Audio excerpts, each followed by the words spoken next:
Hebreus 10, 19 ao 23. Hebreus 10, 19 ao 23, de Hebreus, que diz assim: portanto, meus irmãos, tendo ousadia para entrar no santuário pelo sangue de Jesus, pelo novo e vivo caminho que ele nos abriu por meio do véu, isto é, do seu sacrifício, da sua carne.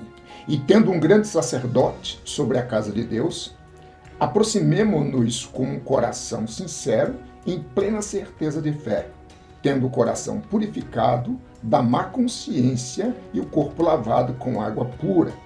Guardemos firme a confissão da esperança sem vacilar, pois quem fez a promessa é fiel. Nós temos aqui, bem no comecinho, né, da palavra do Senhor Jesus, ali em Marcos, no capítulo 2, Marcos, versos 18, 22, nós temos ali uma mudança, né, muito grande com relação aos discípulos. Houve uma discussão com relação aos discípulos de João e aos discípulos do próprio Jesus, e ali naquele momento ele teve uma pergunta que precisava ser respondida, porque os discípulos olhavam para os discípulos de Jesus e via que eles viviam, né, de uma certa regalia, numa certa alegria de vida, numa euforia grande, e eles participavam de todas as bênçãos, comia de todas as bênçãos, recebia todas as bênçãos, e os discípulos de João nem tanto, porque os discípulos de João, eles seguiam João, e João, pelo que a gente vê, ele não fez nenhum tipo de milagre.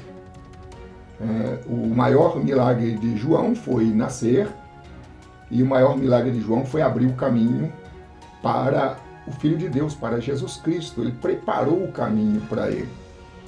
Mas a gente não vê falar que João fez algum milagre. Mas os discípulos de Jesus participavam de uma festa intensa, né? Que era a multiplicação dos pães, que era ali a transformação da água em vinho, né? Que era a ressurreição do Lázaro, que era os paralíticos andando e os cegos enxergando, as pessoas sendo restauradas. E os discípulos de João, obviamente, fez uma pergunta: ué, João, o que está de errado? O que há de errado com a gente? Eu acho que lá dentro deles, né, essa é a minha maneira de ver, minha maneira de entender, lá dentro deles começou a surgir algumas interrogaçõezinhas, né? E eles falaram: mas por que conosco a coisa não acontece tanto assim e a gente tem alguns problemas até, inclusive? Logo depois, João o Batista foi preso, né? E depois, como todo mundo sabe, ele foi decapitado. E aí os discípulos ficou todos dispersos, alguns ainda, lá em Atos dos Apóstolos, a gente consegue encontrar alguns discípulos de João ainda, mas eles ficaram todos dispersos, e ali houve uma certa, como posso dizer, uma certa frustração com relação ao ministério de João, comparando-o com o ministério de Jesus. Então houve uma confusão tremenda, e as perguntas, né, borbulha, né, e as perguntas foram surgindo. Então, o seguinte: por que nós jejuamos e oramos tanto e os discípulos do Senhor Jesus não oram nada? Então, Jesus dá uma resposta que é muito interessante para nós, a gente parar e pensar. Olha, como é que pode os amigos do noivo estarem tristes, jejuar, enquanto o noivo está aqui, e a festa está correndo solta? Jesus está querendo dizer o seguinte: filho, enquanto a festa está andando, participa dela, ué. Mas vai chegar um momento, disse o Senhor, que eles vão orar. Foi o momento, obviamente, da morte de Jesus, da crucificação de Jesus, o momento em que todo aquele fervor, aquela euforia messiânica, né, foi arrancada deles, porque Jesus foi crucificado. E aí então a coisa começou a ficar estranha. Pedro foge para um lado, outros fogem para outro, voltam aos seus antigos trabalhos, aí se perdem tudo. E os discípulos de João continuou, né? Tanto é que a gente encontra eles depois lá em Atos dos Apóstolos, muitos anos depois. E aí é importante que quando Jesus fala a respeito disso, ele dá algumas orientações muito maravilhosas em João 14, 15, 16 e 17, o Evangelho de João 14, 15, 16 e 17, com relação a tudo isso. Olha, vocês vão ficar tristes, mas a tristeza de vocês vão se transformar em alegria. E Jesus então diz, a partir do momento que o noivo for tirado, a presença física do noivo for tirado, os discípulos de Jesus vão voltar a orar. E foi exatamente isso que aconteceu. A mudança de realidade entre a presença física do Cristo, a presença física dele, não haveria necessidade de nenhuma oração, porque Deus estava ali.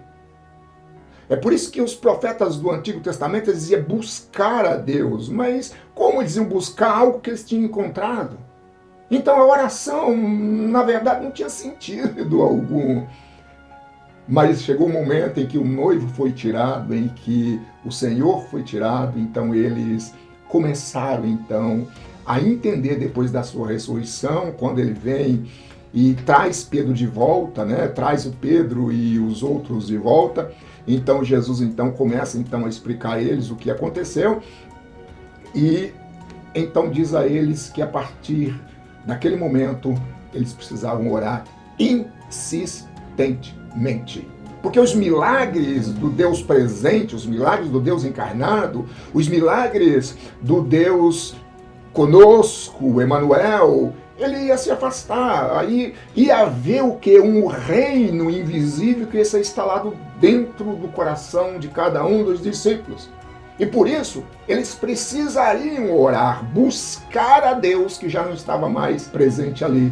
Presente sim no espírito, presente sim no subjetivo, presente sim na espiritualidade, na vida, mas não mais como estava Jesus. Então por isso que a oração se tornou uma coisa necessária e o poder da oração que muda, né? Que muda mesmo as montanhas de lado, arranca a árvore de um lado e planta até dentro do mar. Esse poder que é do poder do impossível, ele está vinculado à nossa relação, à nossa oração, aquilo que nós temos diante e que praticamos diante de Deus, do mundo e de todas as pessoas que está nos cercando. Isso Paulo ele diz, olha, orai sem cessar. E ele fala isso exatamente porque a partir daquele momento o próprio Jesus estaria distante, sentado à direita.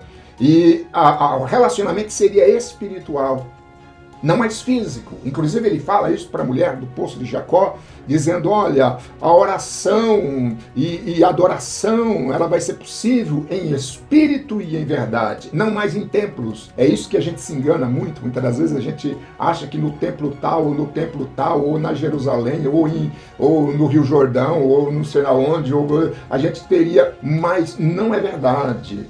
Nós estamos cheios da graça e do poder de Deus, porque o Espírito Santo, aquele que responde, aquele que fala ao nosso coração, está conosco. Então é muito importante a questão da oração a partir dessa mudança de realidade, da presença física de Cristo com a presença espiritual. E os discípulos de Jesus não oravam, e os de João oravam para danar e jejuava. Então essa dúvida surgiu. Aí então vem aqui trazendo esse texto, né, para que a gente entre com ousadia, né, na oração ou no santuário da oração, para que a gente possa ser ouvido, respondido em tempo oportuno, tá bom? Então esse é o poder da oração e esse é o segredo da oração. Deus abençoe você e até um próximo vídeo.